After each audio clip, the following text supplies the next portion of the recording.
Yo, what's up, everybody? Michael Romasanta here, published author, ghostwriter, beta reader, and editor now. Oh my goodness, so amazing. So, I am doing today a beta read live and in person. I have not seen this. I opened it, so I guess I have seen it, but I haven't read it. I haven't gone through it. But that's exactly what I'm going to do today. I'm going to go through this with fresh eyes. I want to just basically just kind of think out loud for you guys as a beta reader that what exactly am I doing? And I want to give a huge shout out to Marius. Okay, this is Marius's work. I believe it's called The Thief's Letter. Okay, The Thief's Letter. Wow, so interesting. Looks like this is going to be some sort of fantasy fiction, maybe something YA, a little bit like that. Probably a lot of action, a lot of excitement here. It is a thief. Thieves like to steal. So it's good to kind of just gather as much context as you can, just kind of associate. And yeah, so definitely thumbs up, subscribe, and maybe send me your beta, and I'll do a beta review. All right. So let's look at it here. It starts off with the word floorboards. I'm assuming that may be a chapter name of some sort. You definitely don't want your first line in a book to just be floorboards. Maybe if you describe them, maybe if they made a noise, or maybe they had some legitimate context. But we know a prologue is meant to set up the events of the story. So what we have here is an excerpt. It's not the entire book. I don't think I could do that in one thing, but this should be pretty fun. So let's look at the first sentence. They're slowly giving way. It seems that the last section would be filled up. Okay, so we're starting with a lot of ambiguity here. This first sentence is a pivotal point. This is something a publisher is going to look at. This is something readers are going to look at and go almost automatically. They're going to go, first sentence, first paragraph, first chapter, those matter a lot. So you really want to just kind of fire in all cylinders. Show, not tell. This is what we're seeing here is a tell, not show. So you don't want to just go out with, you don't want to just, they are, this is what's happening. You don't want to just kind of do that. What you want to do is set up an aesthetic. And that's exactly what should be focused on here, presenting an aesthetic. A lot of times opening on setting helps, like I'm looking at here. No setting in sight. Okay, so especially once you start just coming out the gates, you want to make sure everything's just kind of compiled together. All the ducks should be in a row, and of course they could be done gradually. But right here we're seeing no setting established. I'm gonna play, but we got a few characters here. So okay, nobody's here to tell the story of a catastrophe. Okay, only old Reamer. Okay, so we're throwing the main character in here, or we're presenting a character immediately. That is pretty interesting. We see that a lot of times too, especially if it's going to be a main character, a character we start off with just being really just brunt to the center. Now, I would like to spend time loving these characters. Like, when I like a character, when I read a book, I don't want to just like a character. I want to love a character. So, with that being said, Old Reamer, okay, well, his name is Old. Well, that should be capitalized, maybe, if it's the title. Or you would rather say only that Old Reamer, refer to him by the age. Anyways, so I actually only now I'm looking through the lens of an editor. I've got to really kind of adjust. I've got so many different octopus arms at this point. I got to get to beta reading mode. Usually I kind of take two different approaches with this. Now I'm going to start taking the edited approach as a third. But yeah, I'm gonna go through fresh reader eyes. So like if I was reading only Old Reamer, I would say I don't know about that. Uh, Same with here. Faithfully, he stayed by his master's side. So now we're already drawing in a second character. Even when his skull press was compressed, he lay by his side. What did he do good there? Really cool. So he immediately threw in a unique characteristic for the character. Okay, so I don't know the master. I don't know the guy. Maybe he might be cool, maybe not. But what I know is he's got a skull cap on. It's good to present. Appearance is good too, especially once you really want to just kind of fire on all cylinders. But at the same time, now he in particular, he's got a skull cap. Now, for the reader, I would actually kind of take a step back a little bit. I am a fan of taking it a little slowly at this point. One second, my mouse is running away from me. Skull cap. Like, for example, that's not something I would recognize easily. I don't see that too often. He would not be kept in anybody's heart. For the rest of the world, it is only a stray they do not know. His heart beats faster. He expects the end. See, for a son like that, his heart beats faster. You could set up with different types of metaphors, like maybe just add some sensory detail. Like, how does a heart sound? You could really just kind of present that aesthetic. Use that sensory detail to your advantage and present this in a way that's almost like metaphorical or almost symbolic. Use imagery as opposed to telling. Now, this first paragraph, I'm already skimming ahead. It has a lot of tells. Tell, tell, tell. We don't want tells. Now, is telling bad? Sometimes it could be very it pushes the novel down, it pushes the entertainment and the experience down a little bit. But it's simple, you know. Is a novel gonna have unlimited not tells? A novel's gonna tell you something eventually. Not a fan of doing this from the get go. But what I like here is we're getting a little bit of creative. Bottle of vodka is knocked over by a beam swinging it down. Maybe you could present that in a way where sound could be evolved a little bit. So although the screen is here, my reading is there. I have like a million screens, so it's over here. So okay, now we're gonna kind of we're going into third person limited. Let me see. Yeah, so we're going to third person limited as far as I can see. It may be first person perspective. We don't have enough information for that quite yet. So as let's say they are slowly giving way. If the first person was like, "Oh, I see them slowly giving way," that would make sense. But right now it looks like third person limited. But it seems to contrast because it's kind of the narrator breaking the wall here, saying, "So here we go." So we're going to determine if that's third person limited or first person perspective, and that's probably going to happen very soon. So here we go, a new day, a new dollar, more like a penny. That's cool. That's really cool. I like that. He's kind of saying things with subtext that I can already tell that's a little bit of an author strength here. That's really good. Utilizing subtext is also a way to show, not tell, because it implies things. Mason. I have a character named Mason in my book. Right, that's so funny. Let's have the Masons hang out together. But yeah, I'll plug my books in at the end because this is not about my books; it's about your books. So Fire and Flood have been the entrepreneur's best friends. So maybe he's kind of like a shady character. I like this. But times have changed. Once you pay more attention to humanity, what nonsense nobody does anyway, the other minds is still running. Okay. Paragraphs. You kind of want to confine them to like maybe not confines the word, but you want to have like subject material. You want to have like basically, okay, this paragraph is about this paragraph is about that. You want to have a subject. So we're kind of conflicting it a little bit. So we're talking about Fire and Flood. Now we're talking about the mines. I would kind of separate that. Take a little slowly. Exploitation of the week, quotation mark. So we got exploitation of the week in quotations. I would actually stylize. I'll put that in italics, as opposed to the quotations. But that's me looking through the editor lens again. People have always been capable of pushing machinery into other people's lands and massacres. Ooh, okay, so we're gonna get a little bit dark here. This is cool. As long as some people think he is that, and that must be important. So, it looks like we're uh, what's the word here? We're having quotations. Narrators usually don't have quotations, especially if it's first person perspective, unless you're being deliberate with third person limited, and then you're saying that narrator is going to say something deliberate. So if you're in first person perspective, you're not putting the narrations in quotation marks. So that's something to look out for. Where'd you go? Oh my goodness.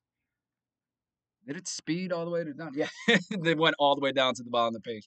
Uh, but what do I like here? There's a lot of good stuff happening here. The presentation is neat. Now when you send it off to the editor, they are going to do indents. So I'm not seeing indentation here, but it seems like we're being clear cut.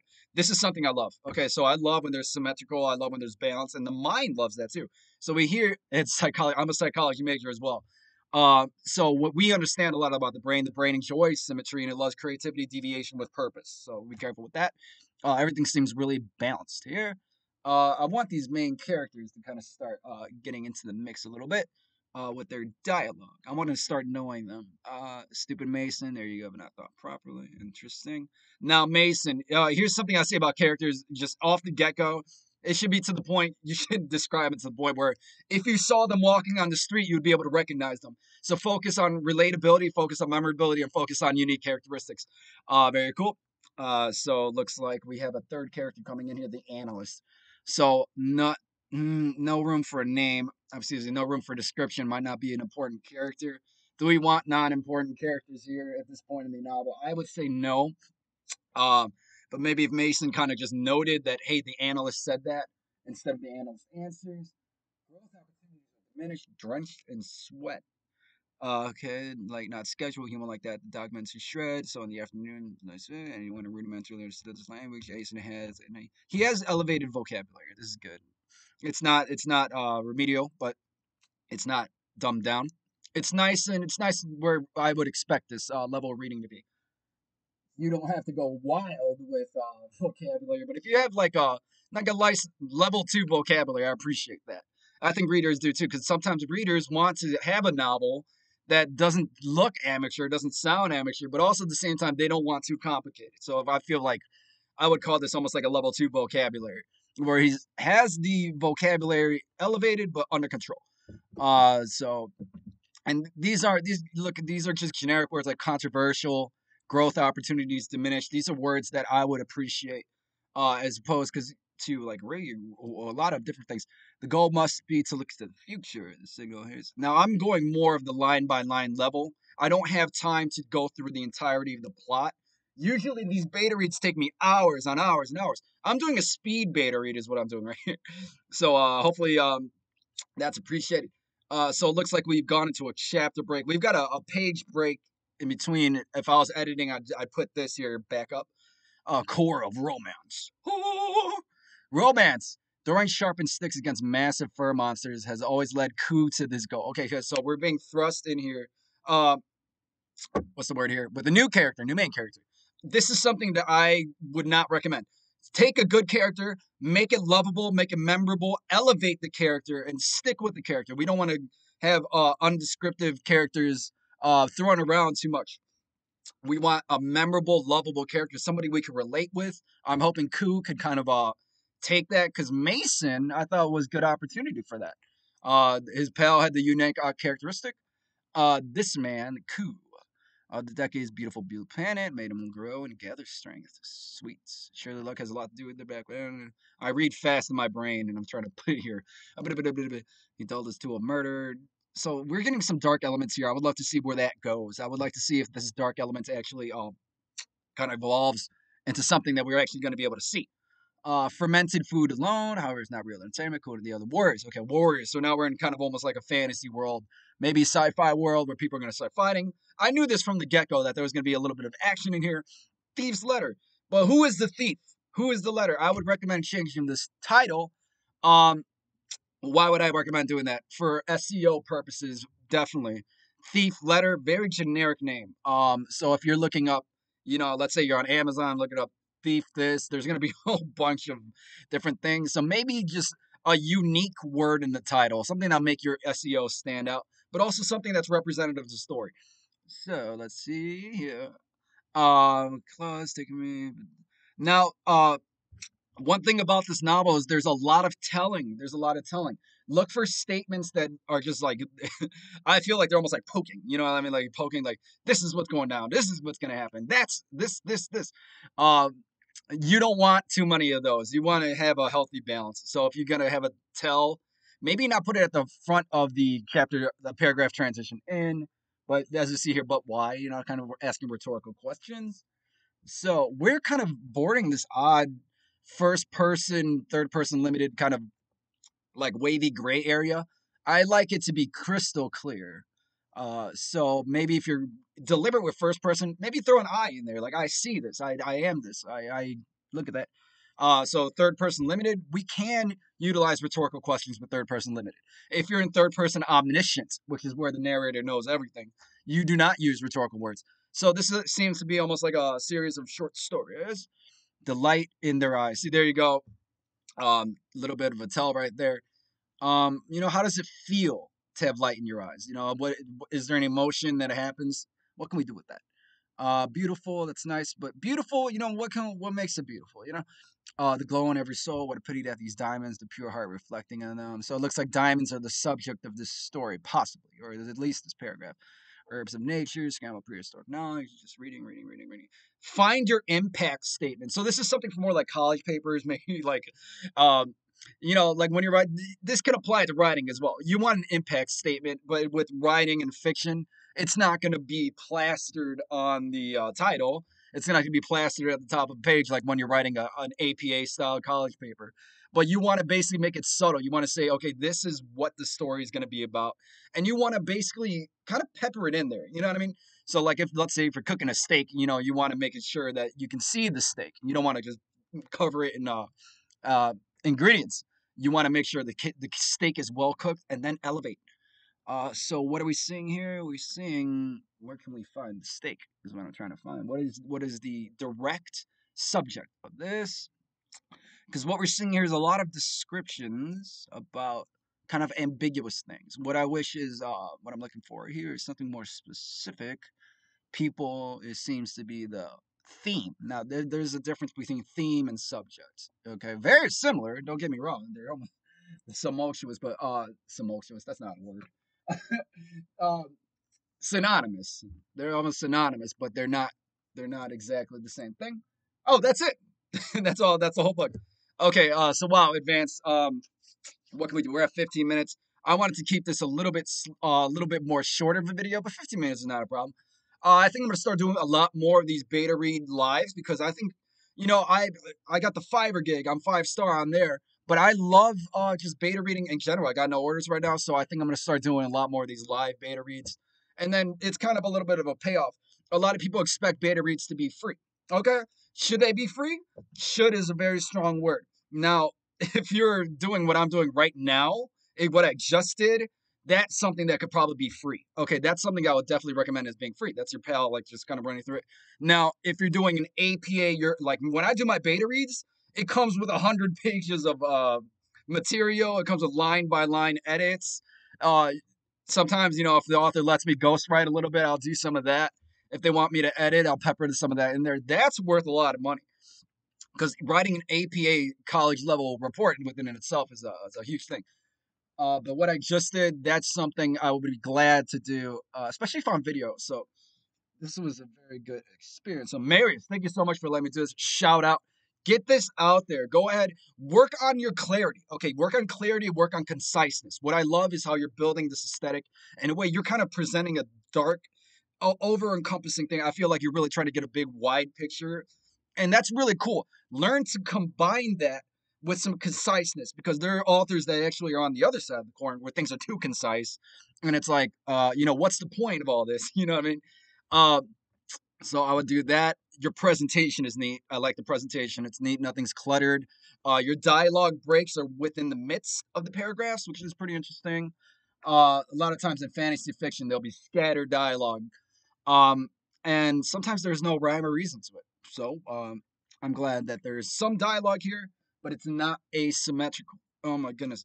Because reading fantasy novels that are completely asymmetrical with no rhyme or reason, it's not that I don't like it. Okay, it's the brain. They don't like it. The brain does not enjoy uh, getting out of its comfort zone, unfortunately. But it's something you got to do. So with that being said, symmetry is definitely preferred. Like right here, we see in this paragraph. Oh, well, it's running away now. That was pretty cool. I like that. Some of this is down there good. So presentation is neat. Character creation, I would work on your characters a little bit. Give them unique characteristics. You had that guy at the beginning. Find a lovable character. It's really about emotion too. Find a memorable, relatable, and a lovable character. Because right here we're presented with several different characters, and they're not described where I would recommend them being. So what I call these are silhouettes, so silhouette characters. Uh, you don't want empty black lines. You want things to be filled out. So take things slow. I know this is only an excerpt, but you're definitely on a good path. Don't stop writing. You have elevated vocabulary, which is good. It's not too high up. A lot of authors make the mistake of trying to go like super, super. What's the word here? Super elevated vocabulary. And, at the same time, just because you can doesn't mean you should. Right here, the author's doing a great job of keeping it right down the middle. It's good. Sensory detail. You could pepper in a little bit more sensory detail. I saw cold up there. Sensory detail, smell, hear, touch, taste. Get that in there, Work on your statements. This is not something I actually usually just kind of put in there, but more of like falling on the umbrella of clarity. Understand your plot.